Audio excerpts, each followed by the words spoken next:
All right, welcome in and thanks for joining. This is an original story from Hidden Revenge family, and it took a turn you truly didn't see coming. Let's get into it. I peeled the last strip of gauze off my palm and watched it pull away a thin line of dried blood. It didn't hurt anymore. Not the sharp kind, at least. After 40 days underwater, your body stops asking for comfort. It just focuses on staying functional. Pain becomes background noise like a bad radio station you don't bother turning off. I held my hand under the bathroom light and turned it slowly. The skin was thick, uneven cut in places that hadn't fully closed yet. The kind of hands that didn't belong in family photos, the kind people looked at and then quickly looked away from. I flexed my fingers once. Still working. Good enough. Downstairs, I could already hear the laughter. Glasses clinking. My mom's voice louder than usual. My dad trying to sound important around people who didn't care. And Brooke, of course. I rinsed my hands, dried them carefully, and wrapped fresh gauze around the worst spots. Then I pulled on a flannel shirt, buttoned it up to the wrist, and headed down like I hadn't just spent the last 6 weeks at the bottom of freezing salt water fixing problems nobody else wanted to touch. The backyard looked like a catalog page. String lights, clean patio furniture, catering trays that cost more than my monthly paycheck. Neighbors and guests dressed like they were attending a networking event instead of a family dinner. And right in the center of it all, Brooke. She was holding a glass of wine like she'd been born with it. Perfect posture, perfect smile, perfect French manicure that probably took longer than my last repair dive. Multi-million-dollar procurement pipeline, she was saying loud enough for half the yard to hear. It's a lot of responsibility, but honestly, someone has to do it right. My mom nodded like Brooke had just solved world hunger. My dad added, Pentagon doesn't just promote anyone. That kind of trust is earned. I stepped out onto the patio. Nobody noticed. Not at first, which honestly worked for me. I grabbed a soda from the cooler and leaned against the edge of the table, just watching, listening, letting the whole thing play out like it always did. Brooke noticed me eventually. She always did. "Oh my God, Gwen made it," she said, like I'd just shown up late to something that mattered. "Everyone, this is my little sister. She just got back from..." "What was it again? Dock maintenance," I said. She laughed, not loud, but enough. "Right, underwater stuff. Very hands-on." A few people chuckled, polite, confused. The kind of laugh people give when they don't really get the joke, but don't want to be the only ones not laughing. My mom walked over and gave me a quick look up and down. "You could have worn something nicer," she said under her breath. I came straight from base. She sighed like that was a personal inconvenience. "Well, at least try to blend in." I took a sip of my drink and didn't answer. Brooke stepped closer, still smiling for her audience. "You've been gone, what, a month," she said. 40 days. Wow. Doing what exactly? Swimming around with pipes? I shrugged. Keeping things from collapsing sounds glamorous. It's not supposed to be. That one didn't land the way she wanted. So she switched tactics. Brooke reached out and grabbed my wrist before I could move it. "Let me see," she said, like she was being affectionate. She pulled my sleeve back before I could stop her. The gauze peeked out. Not clean, not pretty. She froze for half a second. Then she let out a soft gasp and pulled her hand away like she'd touched something dirty. "Oh my God, Gwen," she said louder now. "Are you a diver or a sewer worker? Your hands are..." Wow. There it was, the line she'd been waiting to deliver. A few people leaned in, curious now. "They're just calluses," I said. "Just," she repeated, laughing.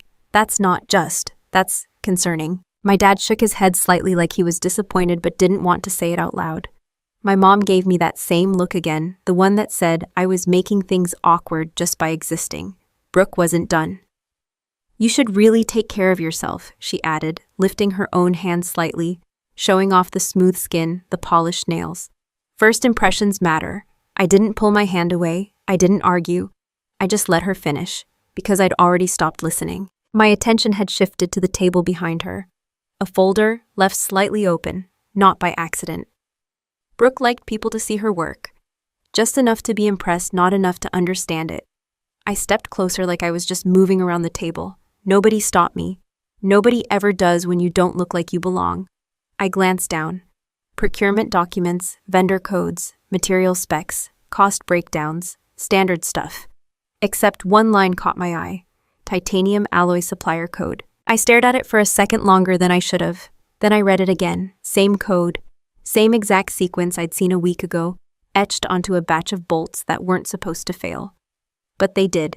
Under pressure, salt water, depth, they cracked.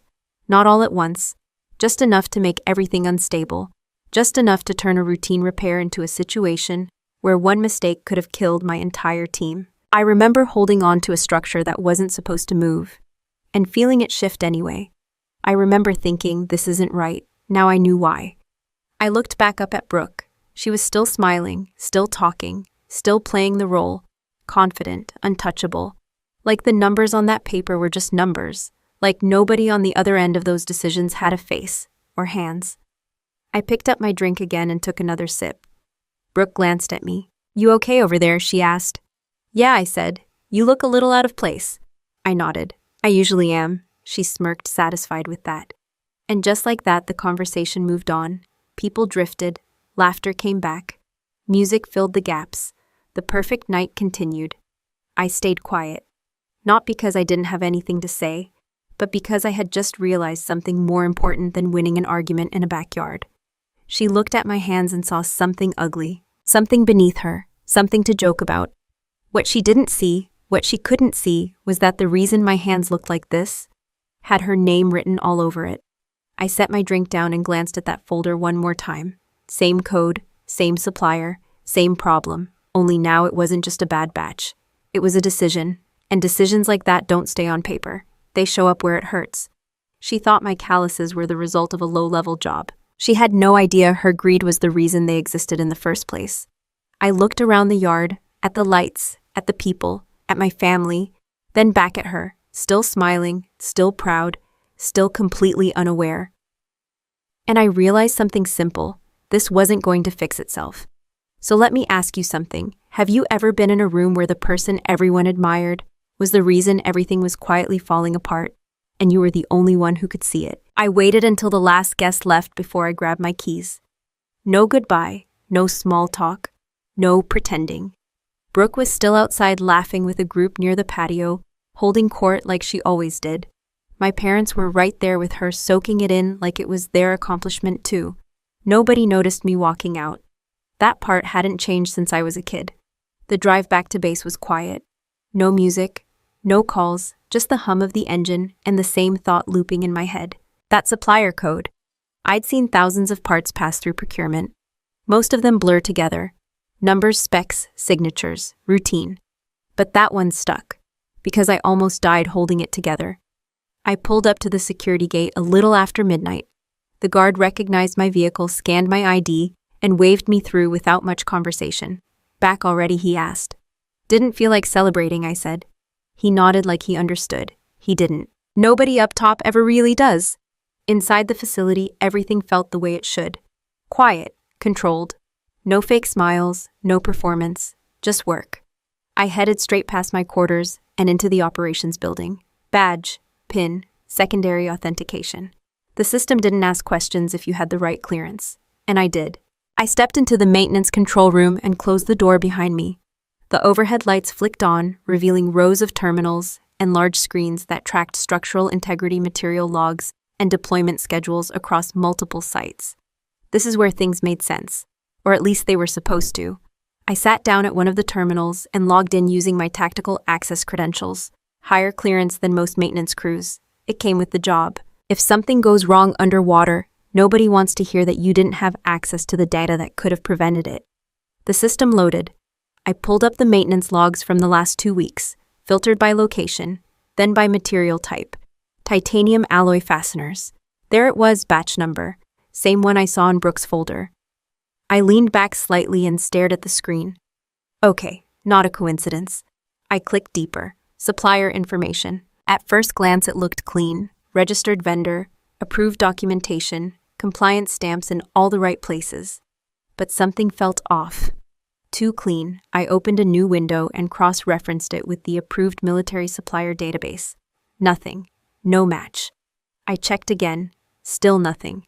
Which meant one thing. That supplier didn't exist in the system it was supposed to be in. I pulled up the contract authorization attached to the batch. Signed, approved, processed. And right there at the bottom, Brooke's name. I didn't react right away. I just kept reading, line by line. She had bypassed the standard procurement chain. No competitive bidding, no secondary verification. She'd flagged the vendor as expedited necessity, which allowed her to override certain checks. That wasn't illegal by itself. People use that pathway during emergencies. But this wasn't an emergency. This was planned. I dug further into the vendor details. Address registered to a small office space in Delaware. No operational history. No prior contracts. No performance records. Shell company. I exhaled slowly and rested my hands on the desk. So that's how she did it. She created a shortcut that only looked legitimate on paper. Approved a supplier nobody could trace. Bought substandard materials at a fraction of the cost. And pocketed the difference. Hundreds of thousands, if not more. I opened another tab and checked financial disclosures tied to her department. Nothing obvious. Which meant she was smart enough not to make it obvious. I respected that part. Didn't make it any less dangerous. I went back to the maintenance logs and pulled up installation records. Where those bolts went. The screen populated with location data. And that's when it stopped being just corruption. Naval Base Kitsap. I stared at the name for a second. Then I clicked into the full deployment record. 3 separate docking structures, reinforcement points, load-bearing brackets, all fitted with the same batch, all installed within the last 10 days. My jaw tightened. Kitsap isn't just another base. It's where they dock Ohio-class nuclear submarines. Not 1, 3, each one carrying enough firepower to level cities. Each one relying on structural stability when they're docked for maintenance. Those brackets, they don't just hold weight, they hold alignment. If those fail under tidal pressure, best case you get catastrophic structural damage. Worst case, you compromise the reactor systems during maintenance cycles. Containment issues, radiation risk, not just for the base, for everything around it. I leaned forward and zoomed into the structural stress reports. The system had flagged minor inconsistencies earlier that week. Nothing critical yet, but trending in the wrong direction. Hairline fractures. Micro failures under load. Exactly what I saw underwater. Exactly what I felt shifting in my hands. I sat back and ran my fingers along the edge of the desk. Slow, controlled. No panic, just clarity. Brooke didn't just cut corners. She replaced load-bearing components in a nuclear-capable naval base with materials that couldn't handle the environment. For money. I opened one last file. Personal asset disclosures. Cross-referenced with recent purchases. There it was. Luxury vehicle registration, new Porsche. Retail value didn't match her declared income. And a purchase flagged through a third-party luxury retailer, Hermes. Of course. I let out a short breath. Not a laugh, just something close. So that's the trade. National security for a car and a handbag. I closed the file and stared at the screen again. Everything lined up. Every piece, every decision, every consequence. And the worst part, on paper, it still looked clean, because she knew how to write it that way. I stood up and walked over to the main display, pulling up a live feed of Kitsap's structural monitoring. Numbers moved in real time. Pressure, load, stress distribution. The ocean doesn't care about paperwork. It doesn't care about signatures or approvals or polished nails. It only cares about physics, and physics doesn't negotiate. I folded my arms and watched the data scroll. If those brackets failed completely, we wouldn't get a warning loud enough to fix it in time. It would just happen. Fast, violent, final. I looked down at my hands, still wrapped, still raw, and suddenly they made more sense than anything on that screen. Because down there you don't get to fake quality. You either hold the line, or something breaks. I turned off the display and grabbed my jacket. No alarms yet. But it was coming, I could feel it. Not instinct, experience. I headed for the door, already running through what needed to happen next. No confrontation, no emotional reaction, just evidence and timing. Because if I was right, this wasn't just about catching her. It was about stopping something before it turned into a disaster nobody could hide. Brooke thought numbers on paper could be erased with a signature. She forgot something simple. 300 feet underwater, the ocean doesn't lie. I didn't make it back to my room before the pager went off. 2:07 a.m. The sound cut through the hallway like a knife. Not a routine alert. Not a system check. Emergency channel. I stopped walking and looked down at the screen. Kitsap. Structural failure warning level red. I didn't hesitate. By the time I pushed through the exit doors, my mind had already shifted gears. No more theories, no more analysis. This was happening now. The drive to the airstrip took less than 10 minutes. I don't remember most of it. Just headlights, sharp turns, and the steady pressure building in my chest. A transport chopper was already spinning when I got there. Good. That meant someone else understood how bad this could get.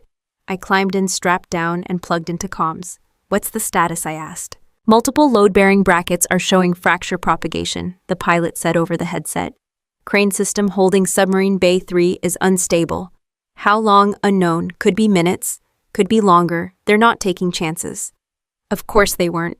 Because if that crane failed while holding a nuclear submarine in maintenance position, we wouldn't be talking about repairs anymore.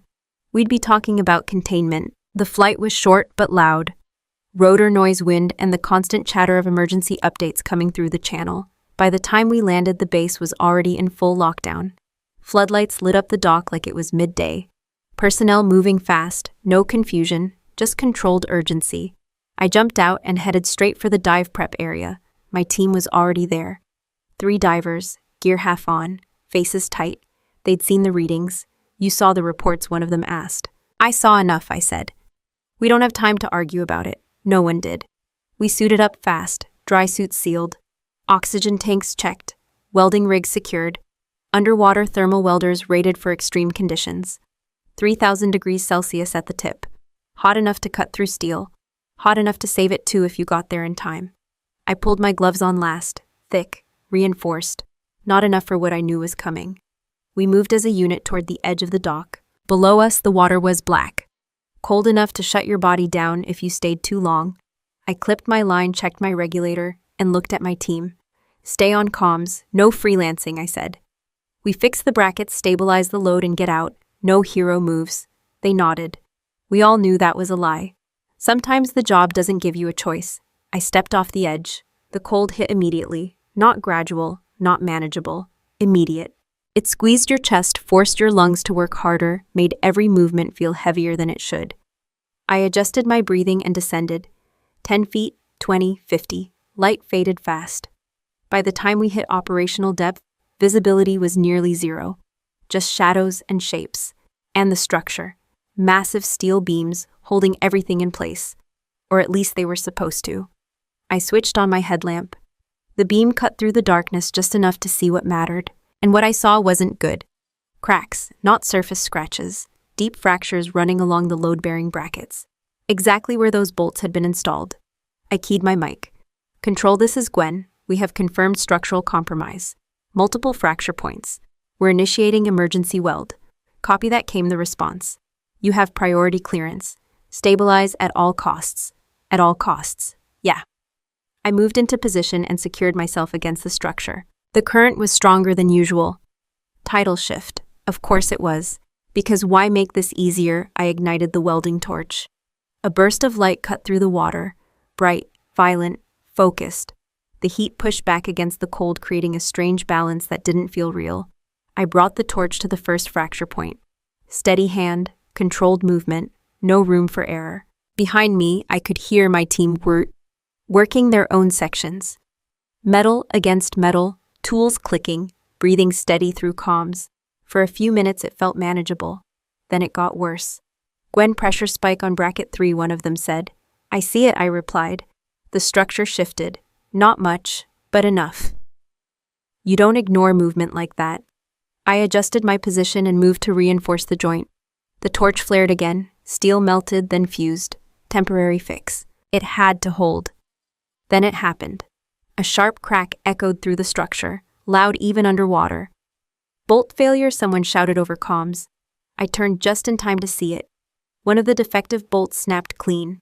It didn't just break, it launched. Under that kind of tension, it moved like a projectile. It slammed straight into Ramirez's oxygen tank, hard. He jerked back, spinning slightly. Tank hit," he said, voice tight. "Status," I snapped. "Pressure dropping, slow leak.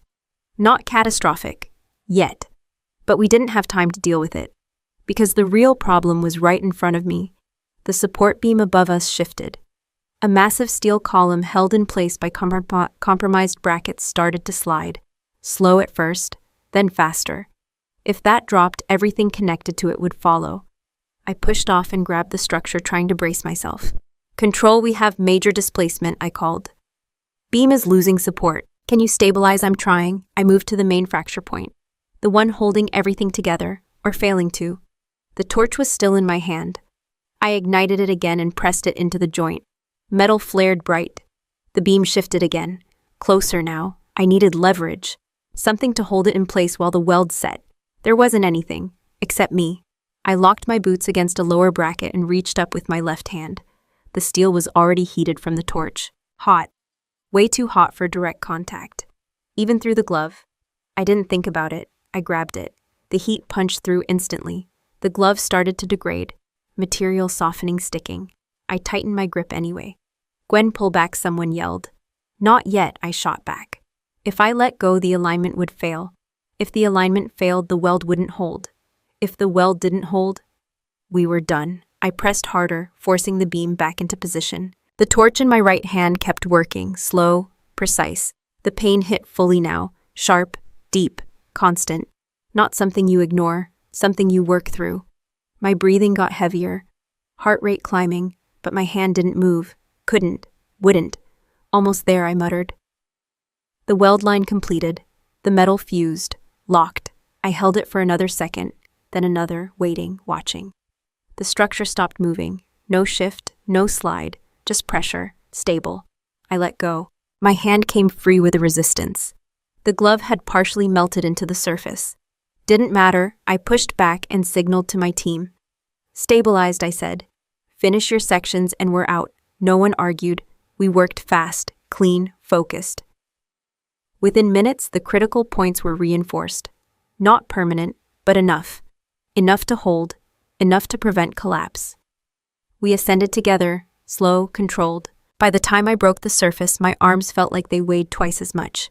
Hands throbbing, numb and burning at the same time. They pulled me onto the dock. Voices around me, movement, lights. Someone grabbed my arm.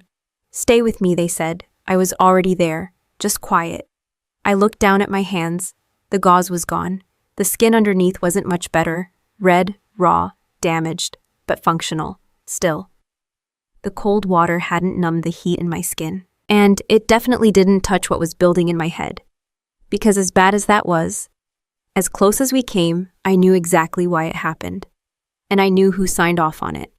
The freezing water couldn't cool the feeling of my skin burning. But that pain down there, it was nothing compared to what was waiting for me on land. I didn't go home after they pulled me out of the water. They wrapped my hands before I even got off the dock. Thick white gauze, layer after layer until I could barely bend my fingers. Blood still pushed through in spots, slow but steady, like my body hadn't gotten the message that we were done for the night. Hospital, someone said. Later I answered. They didn't argue. Because they saw my face. And they knew. There was something more urgent than pain. I walked straight into the operations office, still in partial gear boots, leaving wet marks across the floor. A few people looked up. Nobody stopped me. I went directly to the terminal and logged in. Hands didn't move well. Keys felt smaller than usual, but I got through it. I opened a new incident file. Class A, top-level security, no shortcuts. If this went through the proper channels, it wouldn't just be a maintenance issue anymore. It would be an investigation.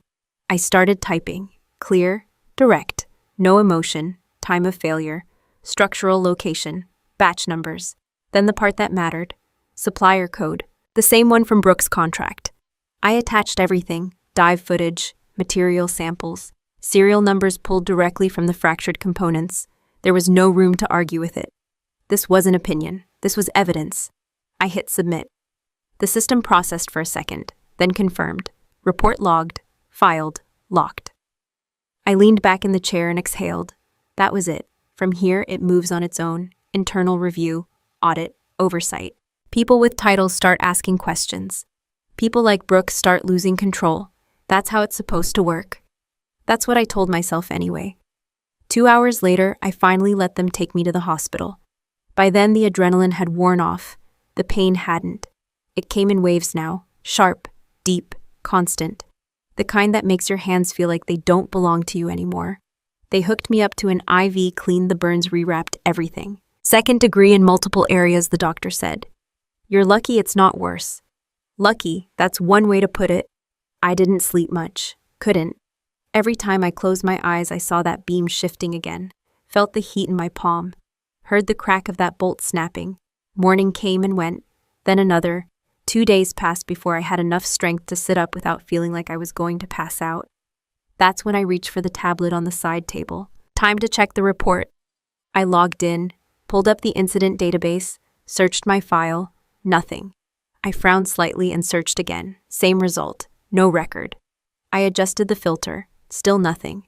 That didn't make sense. Class A reports don't just disappear. They get flagged, reviewed, escalated. They don't vanish. Unless someone with the right authority makes them vanish. I sat there for a second staring at the screen. Then the door opened. I didn't need to look up to know who it was. The heels gave it away. Measured, confident, controlled. Brooke. "Hey," she said softly. I glanced up. She looked perfect. Of course she did. Hair done, makeup clean, outfit expensive but not loud. The kind of look that says I care without actually saying it. She walked in carrying a large bouquet of flowers, white lilies. Probably cost more than my monthly grocery bill. She set them down beside me and gave me a small practiced smile. "I heard what happened," she said. "That must have been terrifying." I didn't answer. She didn't need me to. She pulled a chair over and sat down like this was a normal visit between sisters. "How are your hands?" she asked. "Working," I said. "That's good." A short pause. Then she reached into her bag. That's when the real visit started. She pulled out a folder, thin, clean, organized. She placed it gently on the bed in front of me. "I wanted to talk to you about something," she said. Of course she did. I looked down at the folder but didn't open it. "Standard procedure," she continued. "After incidents like this, there's always paperwork." "Yeah," I said. "I filed mine." She smiled slightly. "I know." That answer landed exactly the way she intended. I looked up at her. She held my gaze for a second, then nodded toward the tablet. "Go ahead," she said. I already knew what I'd see. Still, I picked it up and checked again. Nothing. My report was gone. Not flagged. Not pending. Deleted. Clean. Like it never existed. I set the tablet back down slowly. Brooke leaned back in her chair, completely relaxed. "This doesn't have to get complicated," she said. There it was. No more pretending. She tapped the folder. "Open it." I did. Inside was a single document. Non-disclosure agreement, legal language, tight, professional. And, right in the middle, liability statement. I read it once. Then again, it was simple. Too simple. I sign, and the incident becomes operator error. Dive team fault. Procedural mistake. No mention of materials, no mention of suppliers, no mention of her. Just us, taking the fall. Brooke watched me read it. Calm, patient, like she was offering me a favor. "Accidents happen," she said. "Nobody wants to see careers ruined over something like this." I didn't react. She leaned forward slightly. "I've already arranged compensation," she added. "Disability package. Significant amount. Enough for you to not have to do this kind of work anymore." I almost laughed. Not because it was funny, because it was predictable. "You just need to sign," she said. I looked down at my hands, wrapped, stiff, hard to move, then back at the paper. She thought this was the move. Clean it up, control the narrative, turn a national security failure into a workplace accident, and make me the one who confirmed it. I picked up the pen, slow, awkward. The gauze made it harder to grip. The pain didn't help either. Brooke watched closely now, not hiding it anymore. This was the moment she wanted. I positioned the pen over the signature line, paused, then signed. The letters came out uneven, shaky, barely legible. Exactly what you'd expect from someone in my condition. I set the pen down. Brooke exhaled softly and smiled. There it was, victory, clean, controlled, final. She picked up the document, slid it back into the folder, and stood up. "I'm glad we could handle this quietly," she said. Of course she was. She adjusted her bag, gave me one last look, and turned toward the door. No hesitation, no guilt, just business. She walked out of the room like nothing had happened, like she'd just fixed a small problem, not buried a major one. The door closed behind her. I sat there for a second. Then I looked up at the corner of the room. Small, easy to miss, security camera, standard hospital setup. Always recording, always transmitting. I leaned back against the pillow and let out a slow breath. She walked out of that room smiling like she'd just won. What she didn't realize was that the signature I gave her wasn't agreement. It was a duress signature, and every word she said in that room was already on its way to the Pentagon. I signed the hospital discharge papers before sunrise. The nurse tried to slow me down. "You should stay another day," she said. "Your hands." "They're still attached," I replied. "That's good enough." She didn't like that answer. Didn't matter. I wasn't going home. Home wasn't where this problem got solved. I left the hospital with both hands wrapped, a jacket thrown over my shoulders, and a metal case tucked under my arm. Inside it, evidence. Not theory, not opinion. Proof. The ride across DC was quiet. Early traffic, government buildings waking up, people starting their day like nothing had almost gone wrong 300 feet underwater. That's the thing about disasters. If you stop them in time, nobody ever knows how close they came. I pulled up in front of a building that didn't look like it belonged on any map. No sign, no welcome desk. Just reinforced concrete and cameras placed exactly where you'd expect them to be if someone really cared about security. I stepped out and walked to the entrance. 2 guards, no conversation. They checked my ID, scanned the case, and opened the door. Inside it was colder, not temperature, atmosphere, quiet in a way that felt intentional. I was led down a hallway with no windows, past doors that all looked the same, until we stopped in front of one that didn't have a label. Just a steel surface and a keypad. The guard stepped aside. "He's expecting you," he said. Of course he was. I entered. The room was simple. Table, 2 chairs, 1 overhead light, and a man who didn't need an introduction. Admiral Hayes. He didn't stand, didn't offer a handshake. Just watched me walk in like he was already halfway through the conversation in his head. "Sit," he said. I did. I placed the metal case on the table and slid it toward him. He didn't open it right away. He looked at my hands first, bandaged, stiff. "Those from Kitsap?" he asked. "Yes, sir." He nodded once. Then he opened the case. Inside was the broken bolt, recovered from the site, clean but still showing the fracture line. Next to it, a storage drive, the hospital footage. He picked up the bolt first, turned it slowly under the light. No rush, no wasted movement, just focus. "This failed under load?" he asked. "Yes, sir. Below rated tolerance. It shouldn't have. It didn't meet spec." He set it down carefully, then picked up the drive. "Video?" he asked. "Yes, sir." He plugged it into the system built into the table. No external screen, just a small display angled toward him. He watched, didn't interrupt, didn't react, just took it in. Every word Brooke said, every line she delivered like it was routine, every assumption she made about control. When it ended, he removed the drive and placed it back in the case. Silence. A long one. Then he leaned back slightly and looked at me. "You filed a Class A report," he said. "Yes, sir." "It was deleted." "Yes, sir." He nodded again, not surprised. Of course he wasn't. People at his level don't deal in surprises. They deal in confirmation. He reached for the bolt again, tapping it lightly against the table. "This material didn't come from an approved supplier," he said. "No, sir." He looked at me. "Do you know where it did come from?" "I traced it to a shell company," I said. "Registered domestic. No operational history. That's the surface layer." I didn't speak. I waited. Because when someone like him pauses, it's not for effect. It's because what comes next matters. He set the bolt down. "Your sister didn't just cut corners," he said. His voice stayed even, calm but sharper now. "She redirected procurement through a flagged channel." I felt my jaw tighten slightly. Flagged. That word carried weight. "Flagged for what I asked." He didn't answer immediately. Instead, he turned the bolt again, lining up the fracture with the light. Then he said it. "Foreign intelligence activity." No emotion, no emphasis, just fact. "The supplier network tied to this material is under ongoing investigation," he continued. "We've been tracking it for months." I stayed still. Let it sink in. Brooke thought she was gaming the system. She didn't even realize she stepped into something bigger. Hayes looked at me again. "She didn't just steal money," he said. "She created an entry point. For what I asked. Compromise."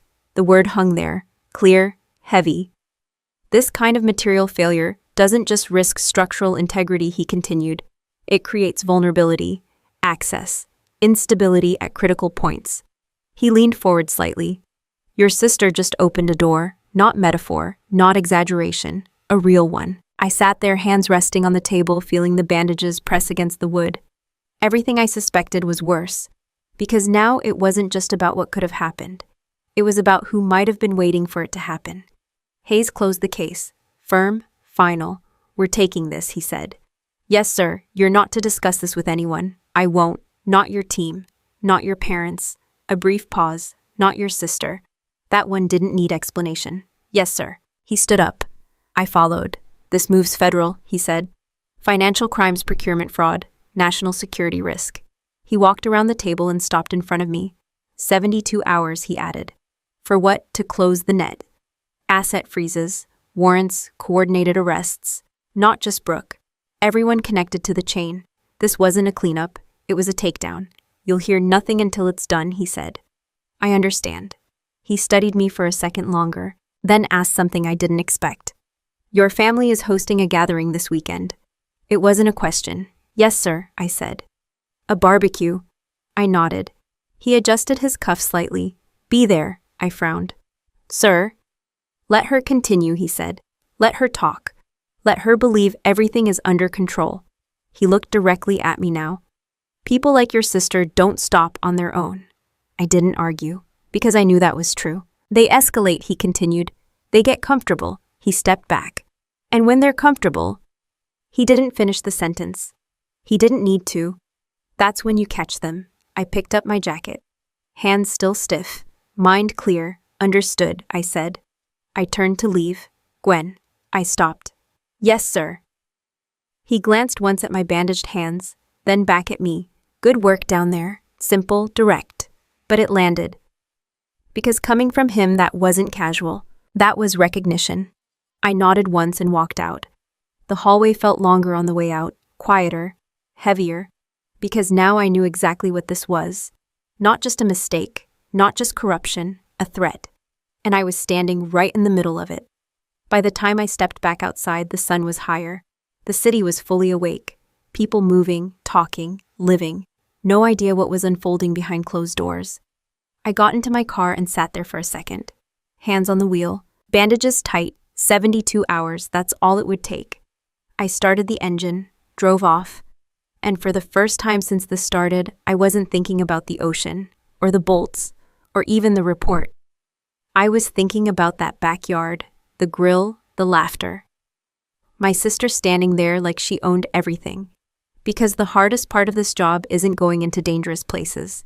It's standing in your own backyard, flipping burgers and smiling at someone who shares your last name, knowing they just sold out everything you swore to protect. I flipped the burger without looking up when the first round of applause started. Right on cue.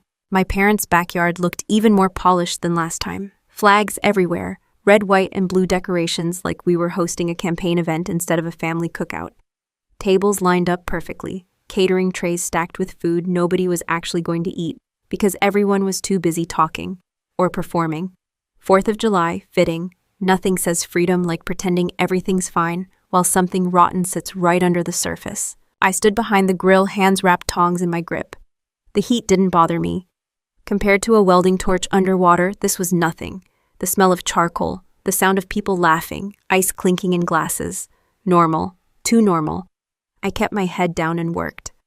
That's where I always am at these things. Not in the center.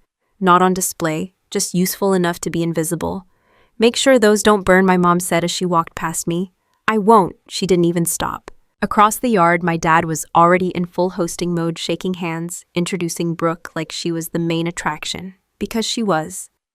"Pentagon leadership isn't easy," Brooke was saying, her voice carrying easily over the noise.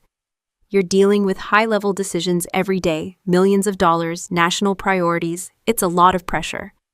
A group of guests leaned in, impressed. Of course they were. She looked the part. Dress tailored, hair perfect. Makeup done just enough to look effortless. And that bag, the Hermes. She had it placed just right so people could see it without her having to mention it. Subtle, calculated, expensive. Exactly how she liked everything. "Brooke's always been driven," my mom added proudly, "even as a child." I turned another burger. Didn't look up, didn't react. Because I already knew how this part goes. They build her up. They smooth over anything that doesn't fit the image. And me, I'm the comparison, the cautionary tale. The one who could have done more. A couple of neighbors drifted toward the grill. "Smells good," one of them said. "Thanks." They glanced at my hands. Quick, then away. Same reaction, different day. I didn't mind. It made things easier. Less talking, more observing. Across the yard, Brooke laughed again. Louder this time. She was in full performance mode now. "Honestly, if I don't approve a contract, things just don't move," she said. "That's the level I'm operating at." I almost smiled at that. Almost. Because technically she wasn't wrong. Things did move when she approved contracts, just not in the way people thought.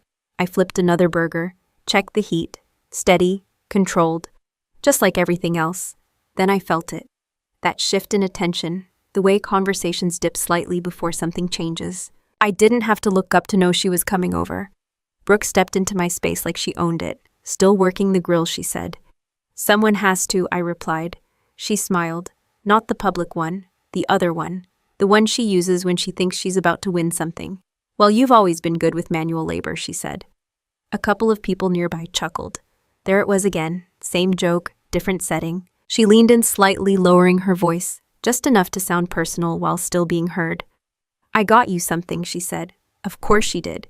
She reached into that Hermes bag and pulled out a small box inside silk gloves, light-colored, expensive, completely useless for anything real, and a tube of hand cream. She held them out like she was doing me a favor. "Here," she said louder now. "I figured you could use these." More people turned to look. She wanted the audience. She always does. I mean, she continued, "I know working down in wherever you work isn't exactly glamorous." A few more laughs. My dad shook his head slightly like he was embarrassed for me. "Not for her. For me." Brooke tilted her head, still smiling. But seriously, she added, "You should take care of your hands. They're pretty rough." She paused just long enough, then delivered it. "I mean, no guy's going to want to hold on to those." There it was, the line she planned. Clean. Public. Designed to land. And it did. Soft laughter spread through the group. Nothing loud, just enough. I set the tongs down. Slow. No rush. No reaction. I looked at the gloves in her hand. Then at the cream. Then at her. Still smiling. Still waiting for me to respond the way she expected. Embarrassed. Defensive. Small. I didn't give her that. Instead, I shifted my gaze slightly to her bag. The Hermes. Sitting right there. Perfect. Visible. Obvious. I nodded toward it. "That's a nice bag," I said. She blinked once. Not thrown, just curious. "Thanks," she said. "It's limited edition. I'm sure it is." A small pause. Then I added, calm and steady, "Did it come from the Kitsap maintenance contract?" Silence. Not total, but close enough. The kind that spreads fast. The kind that makes people stop mid-conversation and turn their heads. Brooke didn't move.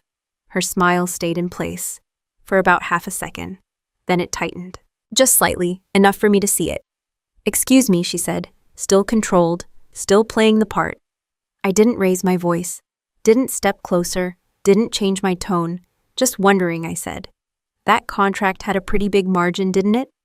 Now people were definitely listening, not laughing anymore, just watching. My mom stepped forward slightly.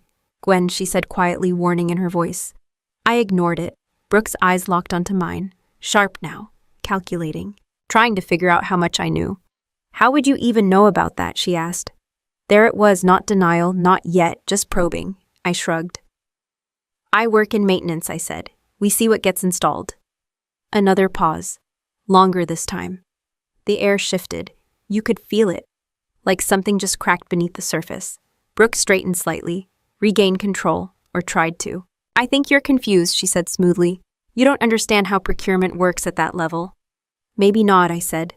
Then I held her gaze. "But I understand what happens when those parts fail." That one landed. No laughter this time, no chuckles, just quiet, heavy. And then the sound, loud, sudden, engines, multiple, tires gripping hard against pavement. Everyone turned, including Brooke. 3 black SUVs came to a sharp stop in front of the house. Doors opened before the engines even cut. Men stepped out, fast, purposeful, not guests, not neighbors, something else. Brooke's smile didn't disappear, but it froze, completely, because whatever she thought this moment was about, It wasn't about my question. It was about what just pulled up outside her perfect little show. I didn't move when the SUV doors slammed. Nobody else did either. It's strange how fast a crowd can go from loud to silent when something doesn't fit the script. 4 men stepped through the front gate. Not rushed, not aggressive, just controlled. That kind of control tells you everything you need to know. Dark uniforms, tactical vests, identification clear but unnecessary. NCIS. Even if you didn't recognize the letters, you recognized the tone. This wasn't a social call. Conversations died mid-sentence. Glasses stopped halfway to lips. People shifted without realizing it, creating space where there hadn't been any before. Brooke didn't step back. Not yet. She straightened her posture instead, smoothed her dress, adjusted her expression. She was still trying to read the situation, still trying to stay in control. My dad reacted first. Of course he did. He wiped his hands quickly on a napkin and stepped forward with that same host energy he used on everyone else. "Gentlemen," he said, forcing a smile, "can I help you? This is a private." Then he saw him and stopped. Everything about his face changed in half a second. Recognition, confusion, panic, trying to stay polite. "Admiral," he said, voice catching slightly. "Sir, I didn't realize you'd be attending." Admiral Hayes walked in behind the agents. Full dress uniform. Every ribbon in place, every detail sharp. He didn't rush, didn't acknowledge anyone. He didn't need to. The entire yard adjusted around him. My dad stepped closer, trying to recover. "Sir, this is an honor," he said. "We're celebrating my daughter, Brooke. She was just promoted." Brooke moved forward smoothly. Of course she did. If there's an audience, she performs. That doesn't change. She stepped in beside my dad, smiled back in place, controlled and confident. "Admiral Hayes," she said, extending her hand. "It's a pleasure, I've heard." He didn't even look at her. Not a glance, not a pause. He walked right past her like she wasn't there. Her hand stayed in the air for a second longer than it should have, then slowly lowered. That was the first crack. Not loud, not dramatic, but real. People noticed. You could feel it ripple through the crowd. Hayes kept walking, straight toward the grill, toward me. I stayed where I was, hands still wrapped, tongs resting on the edge, not moving, not reacting. He stopped in front of me, close enough that the rest of the yard faded out. For a second, it was just the two of us. Then he reached down and removed his gloves, white, clean, precise. He folded them once, set them aside. And then he did something nobody in that yard expected. He took my hands, carefully, like they mattered, like they weren't something to hide, like they weren't something to laugh at. The bandages were stained, uneven, rough, nothing like the polished image standing 10 feet behind him. He lifted them slightly, just enough for people to see. Then he turned. Not to me, to everyone else. "Ladies and gentlemen," he said. His voice carried without effort. Calm, clear, but heavy enough to stop anything else from existing. "Moments ago, some of you were laughing at these hands. No one moved. No one spoke. Mocking them, he continued, questioning them. I didn't look at the crowd. I didn't need to. I knew exactly who he was talking about." Hayes adjusted his grip slightly, not tighter, just steady. 3 days ago, he said these hands held a 3,000-degree welding torch underwater. You could feel the shift, confusion, discomfort, people trying to catch up. In freezing conditions, he added, with zero visibility. Under structural failure conditions. A few heads turned. Whispers tried to start. Died immediately. He didn't raise his voice. Didn't need to. Those hands, he said, kept a support structure in place long enough to prevent catastrophic collapse. Now people were listening. Not casually, fully. Without that intervention, he continued, 3 nuclear submarines would have been at risk. That landed hard, because now it wasn't abstract. Now it wasn't just some job they didn't understand. Now it was real, danger, consequence, scale. I kept my eyes forward, didn't react, didn't acknowledge. Hayes turned his head slightly, just enough, toward Brooke. And she had to do that, he said, voice still even because of a decision made at a desk. Silence, total, absolute. He released my hands, slowly, then faced her fully. For those of you who don't understand what that means, he said it means someone approved materials that were not fit for use. No one breathed. No one moved. It means someone signed off on components that failed under pressure. He took 1 step forward. Not aggressive, but final. And it means someone sitting in this yard created a problem that nearly cost lives. Brooke didn't move. She couldn't. Her face was still composed, but the edges were gone, the control, the certainty, all of it slipping. That someone Hayes said is standing right there. Every eye in the yard turned. Straight to her, no confusion now, no guessing, just clarity. My mom made a small sound, barely noticeable, but sharp, because she understood before anyone else wanted to. The glass slipped from her hand, hit the ground, shattered. The sound cut through everything, clean, final, no going back. Brooke opened her mouth, closed it, then tried again. This as she started, but nothing came out right. No clean line, no controlled response, because this wasn't a conversation she could manage. Not anymore, not here, not with him. Hayes didn't interrupt her, didn't need to. He'd already said everything that mattered. The truth didn't need help. It just needed space, and now it had it. People started stepping back, not dramatically, just enough to create distance. The kind you give when you don't want to be associated with what's about to happen next. My dad looked between them, confused, desperate, trying to find something to hold on to. This has to be some kind of misunderstanding, he said quickly. Brooke would never. Hayes didn't even look at him, because this wasn't about belief. It was about facts. And facts don't care who you raised. I finally glanced up, met Brooke's eyes. For the first time that night, she wasn't performing, she wasn't calculating, she wasn't in control. She was trying to understand how everything flipped so fast, how the stage she built turned against her, how the person she dismissed at the grill was standing in the only position that mattered. And then the silence broke, not with voices, not with movement, but with something else, something official, something final. The sound that actually ends things. The sound that doesn't ask for permission, because the glass breaking got everyone's attention. But what came next was what actually ended Brooke's perfect life. The click of metal cuffs cut through the air, clean, sharp, final. 2 agents stepped forward at the same time. No hesitation, no announcement yet. Just movement. Professional, controlled, certain. Brooke finally reacted. Not with control, not with strategy, with panic. "What is this?" she said, her voice breaking on the second word. "What is going on?" No one answered her, because the answer wasn't something she could talk her way out of. One of the agents pulled out a document, folded once, official seal visible even from where I stood. He didn't rush it. He read it, clear, loud enough for everyone to hear. "Brooke Thomas, you are under arrest on charges of federal procurement fraud, falsification of military records, and actions endangering national security." Each charge landed heavier than the last. People didn't whisper anymore, they just stared, because now it wasn't speculation, it wasn't rumor, it was official. Brooke shook her head immediately. "No," she said. "No, this is wrong, there's a mistake." She looked around the yard like someone would step in, fix it, explain it, save her. Nobody moved. Not her friends, not the mayor, not the neighbors who had been hanging on every word she said 10 minutes ago. They all did the same thing, they stepped back. Distance, separation, the kind that says, "This isn't mine anymore." The agent continued. "You have the right to remain silent. I didn't do anything," Brooke snapped.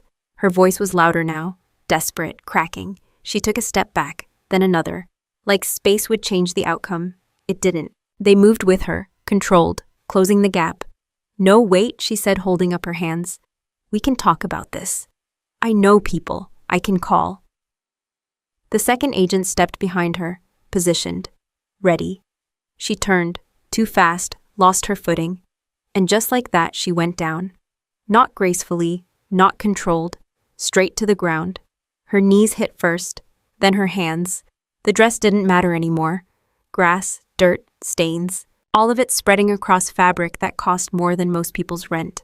She didn't even notice, because she was already breaking. "Mom," she cried, turning toward them. "Dad, say something." My parents moved instantly.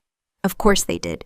They rushed forward like this was the moment they'd been waiting for, not to understand, not to face it, but to protect her. "Officers, there has to be some misunderstanding," my dad said quickly. "My daughter works at the Pentagon. She's trusted." The agent didn't look at him, didn't acknowledge him, because none of that mattered here. "Step back, sir," he said. My mom dropped beside Brooke, grabbing her shoulders. "It's okay," she said, even though nothing about this was okay. "We'll fix this. We always fix things." Brooke clung to her, tight, like that could undo everything.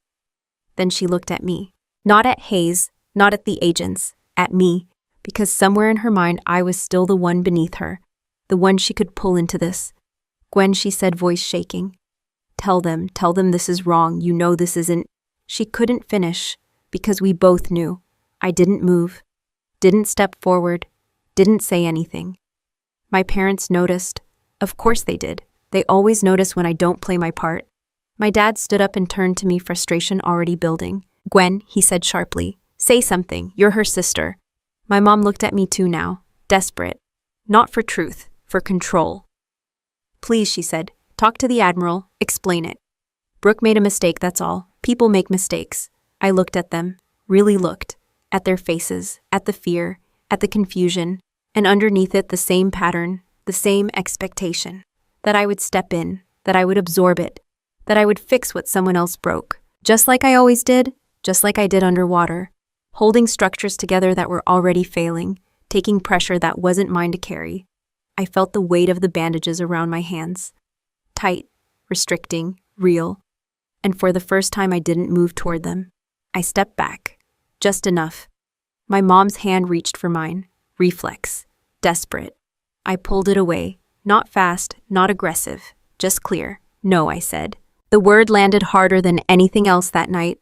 Simple, direct, final. They both froze. Not because they didn't understand, but because they did. I met my dad's eyes, then my mom's. "You want me to fix this?" I said. My voice stayed steady. No anger, no raised tone, just truth. "A soldier can fix a structure that's breaking under pressure," I continued. I glanced briefly at Brooke, still on the ground, still unraveling, then back at them. "But I can't fix a family that's already rotten from the inside." Silence, not the kind from before, not shock, not confusion. This one was different. This one was recognition, because deep down, they knew. They just never had to hear it out loud. The agent stepped forward again. Enough waiting. He took Brooke's wrist, firm, controlled. She didn't fight this time. She just stared at me, like she was trying to figure out when everything shifted, when she lost. The cuffs closed around her wrists. Metal on skin. Final. They lifted her to her feet. She stumbled once, then found balance.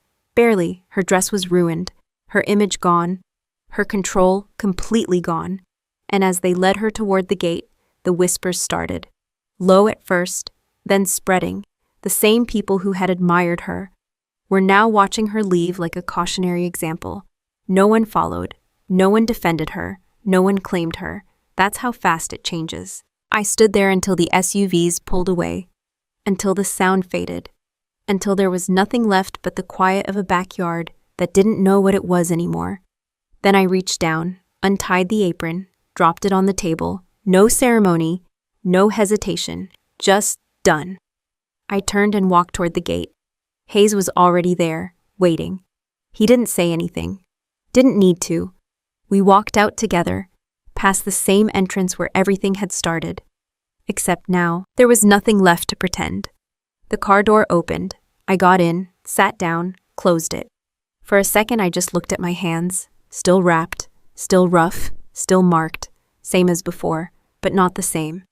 Because for the first time, I didn't see something that needed to be hidden. I didn't see something beneath anyone else. I saw exactly what they were, proof of work, of pressure, of holding the line when something bigger than you tries to break. I flexed my fingers slightly. They still hurt. Good, that meant they were real. And real things don't need approval, they just need to hold. I leaned back in the seat as the car pulled away. Didn't look back. Didn't need to, because the illusion was gone. And what was left didn't belong to them anymore. It belonged to the truth. And the truth doesn't care how polished you look. It only cares whether you hold when it matters. I didn't go back to my apartment right away. I sat in the car after Hayes dropped me off. Engine off, hands resting on the steering wheel, just looking at them. Same hands, same scars, same damage. But they didn't feel the same anymore. For the first time, I wasn't thinking about how to fix anything. Not the base, not the report, not my sister, not my parents, nothing. And that was new. Because my whole life, I've been the one who fixes things. Something breaks, I step in. Something goes wrong, I take responsibility. Someone makes a bad decision, I deal with the consequences. I used to think that made me strong. And maybe it did. But it also made me useful in a way that wasn't healthy. Because when you're the one who always holds everything together, people stop asking whether they should stop breaking things. They just assume you'll be there to catch it. That's the part nobody tells you. I leaned back in the seat and let that sit for a second. Brooke didn't start with fraud. She didn't wake up one day and decide to risk national security for money. That kind of behavior doesn't come out of nowhere. It builds. Over time, small things at first, cutting corners, bending rules, getting away with it. And every time nothing happens, it reinforces the idea that she can push it further. But she didn't do that alone. My parents helped, not directly. They never told her to commit fraud. But they taught her something just as dangerous. They taught her that she wouldn't face consequences, that she was the priority, that her success mattered more than anything else, and that if something went wrong, someone else would deal with it, usually me. That's how this kind of system works. One person gets protected, another person gets used, and over time it becomes normal. I didn't see it clearly until everything collapsed, until there was no way to pretend anymore. I always thought if I just worked hard enough, stayed quiet, did my job right, eventually it would balance out. That people would notice. That things would correct themselves. They don't. That's not how it works. If you stay quiet, people don't assume you're strong. They assume you're available. Available to take on more. Available to absorb pressure. Available to clean up whatever mess shows up next. I learned that the hard way. Sitting in that backyard listening to people laugh at my hands, while praising someone who nearly caused a disaster, that was the moment it finally clicked. It wasn't just about Brooke. It was about the role I had been playing without questioning it. I made it easy for them. Easy to overlook me. Easy to rely on me. Easy to expect that no matter what happened, I would handle it. And the worst part, I thought that was the right thing to do.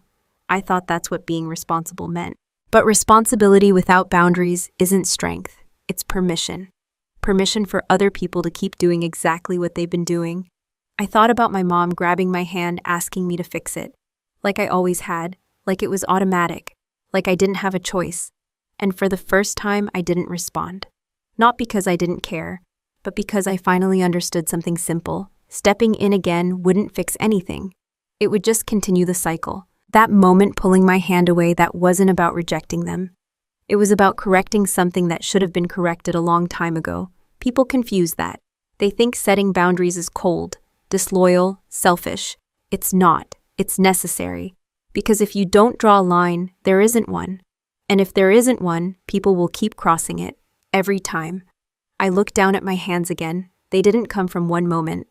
They came from years of pressure. Years of holding things in place while other people made decisions from a distance. And I realized something else. The problem wasn't that I was doing hard work. The problem was that I was doing it in a system that didn't respect it.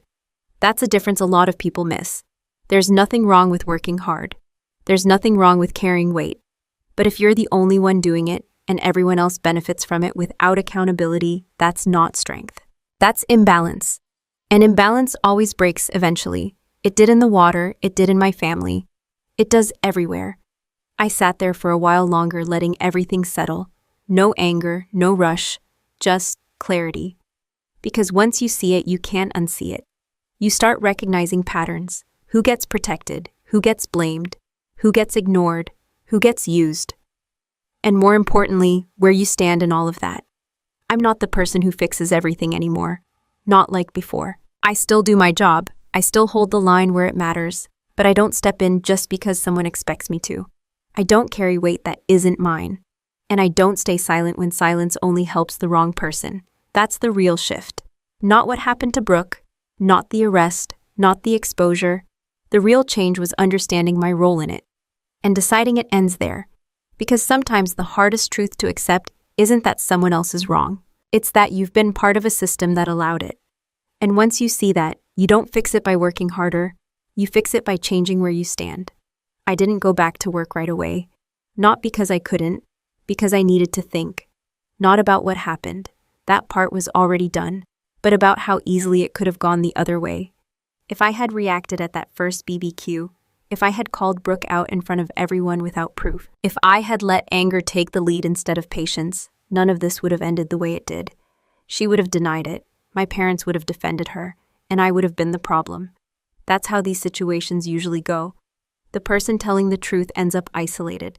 The person causing the damage keeps control. Because timing matters more than emotion. That's something I had to learn the hard way. Most people think being right is enough. It's not. You can be completely right and still lose if you don't understand how to handle it. That's what I want to talk about here. Because what happened to me isn't unique. The scale is different, the environment is different, but the pattern that shows up everywhere, workplaces, families, friend groups, anywhere there's power image and people trying to protect it. So here's what actually made the difference. Not strength, not luck, strategy. The first thing I learned is simple. You don't confront early, you observe. I had every reason to call Brooke out the moment I saw that supplier code. I could have done it right there, at the table, in front of everyone. But that wouldn't have solved anything. It would have warned her. And once someone like that knows you're onto them, they don't panic. They adapt. They cover their tracks. They rewrite the narrative. By the time you come back with proof, it's already gone. So I didn't say anything. I watched. I confirmed. I waited. That's not weakness. That's control. The second thing that mattered, I documented everything. Not in some dramatic way.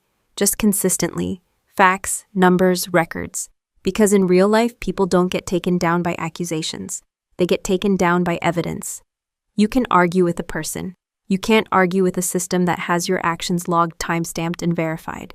That's what protected me. Not my rank, not my experience. The fact that I had something nobody could spin. So if you're dealing with something like this, stop relying on conversations. Start keeping records, messages, decisions, changes that don't make sense. Because when things escalate, memory isn't enough. You need proof. The third thing, you separate emotion from action. That one's harder, because when someone crosses a line, especially someone close to you, the first instinct is to react, to defend yourself, to push back, to make it stop.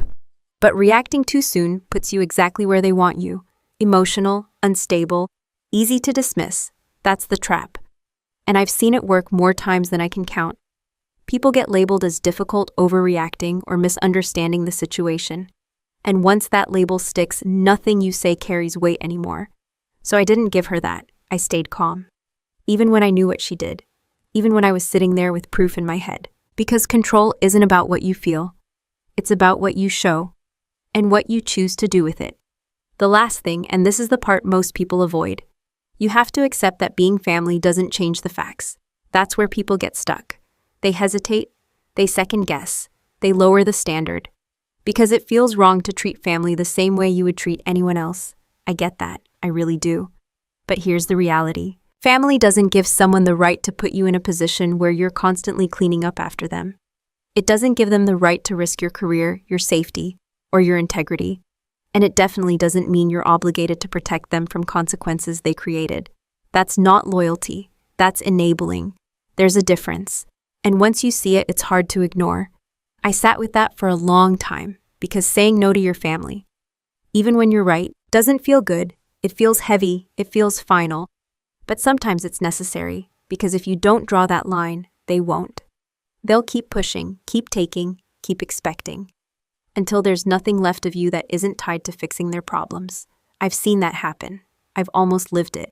That's why I stopped it when I did. Not because I wanted to win, not because I wanted her to lose, but because I wasn't willing to keep playing a role that only worked for everyone else.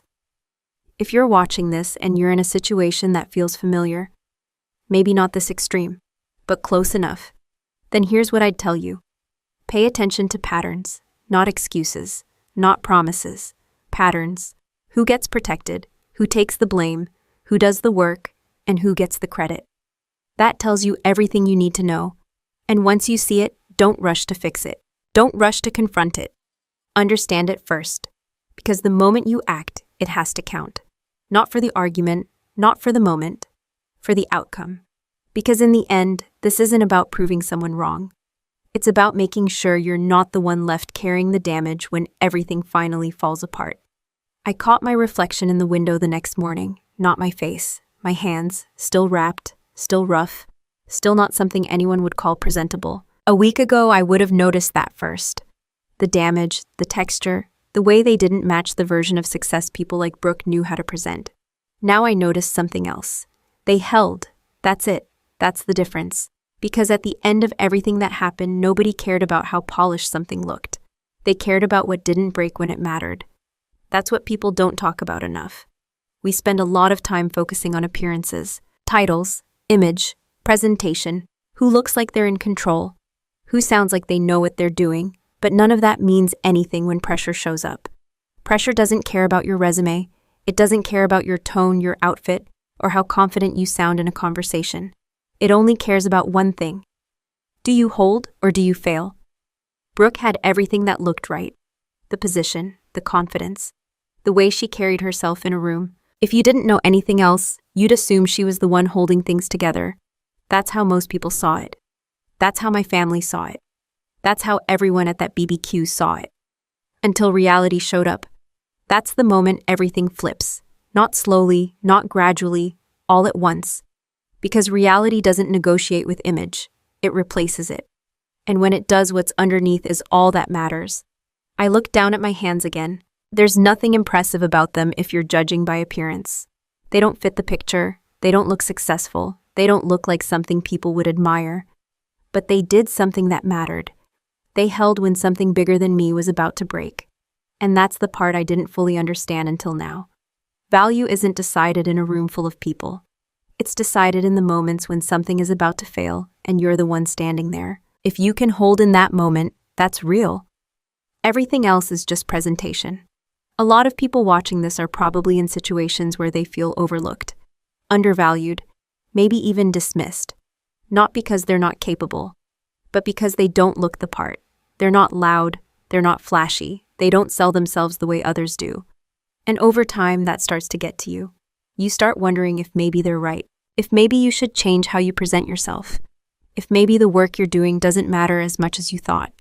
I've been there, sitting at that grill listening to people laugh at my hands. That wasn't new. That's been happening in different ways for years. The difference is this time, I didn't let it define anything. Because I already knew something they didn't. I knew what those hands had done. And I knew that when things got real, the same people laughing wouldn't last 5 minutes in that environment. That's not arrogance.